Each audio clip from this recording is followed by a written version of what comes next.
Imagine you're living in a world where the sun dictates your schedule. Predators are everywhere, and every day is a struggle for survival. Then, suddenly, a member of your group dies. What do? Do you just walk away? Or do you do something that, for the first time in history, suggests that you are not just an animal but something else entirely? What if I told you that 100,000 years ago our ancestors performed a funeral ritual so chillingly advanced, it's currently forcing scientists to rewrite the entire history of human emotion? When we think about ancient history, we often imagine our ancestors as simple, brutal creatures, barely thinking beyond the next meal.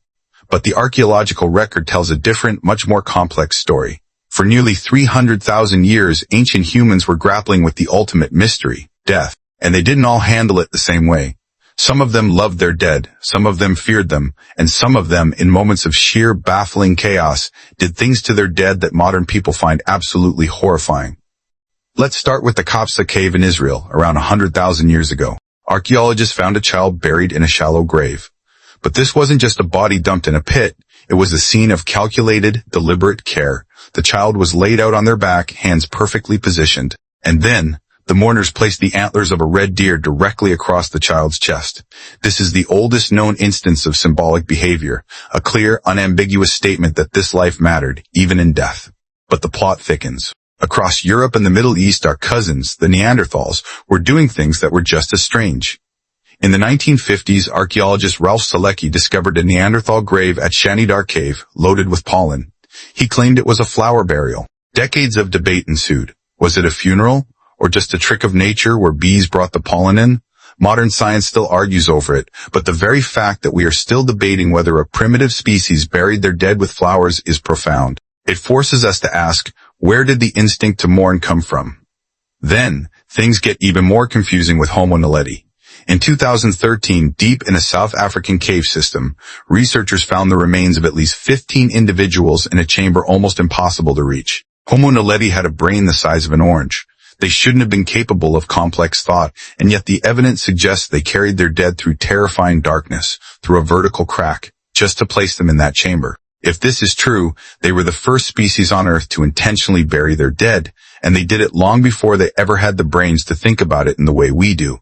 But not every ancient human burial was a scene of love and care. At Goff's Cave in England, nearly 15,000 years ago, we find something terrifying. Bones processed with stone tools, cut marks, marrow extraction, and 3 skulls carefully fashioned into drinking cups. It looks like cannibalism, but not of the starving kind. This was ritualized. It was a cultural practice. They weren't eating their dead because they were hungry. They were doing it because it held a specific, deep, and likely spiritual meaning we are still trying to decipher. And everywhere, across Africa, Europe, Australia, one thing kept showing up: red ochre, a natural pigment, crushed into powder, sprinkled over the dead, a color that stood for blood, for life, for rebirth, along with shell beads and stone tools. They weren't putting these items in the grave because the dead needed them for a paycheck in the afterlife. They were messages. Messages from one human to another declaring, we knew you, we cared about you, we will not forget you. So, what did ancient humans do when someone died? They did everything. They were brilliant, they were confused, they were tender, and they were occasionally monstrous. They faced the same terrifying reality that we do, but they did it without any of our tools. They were just people, staring into the dark, trying to make sense of the fact that someone they loved was no longer there. And the fact that we're still talking about them, still trying to understand their rituals, proves that they actually succeeded.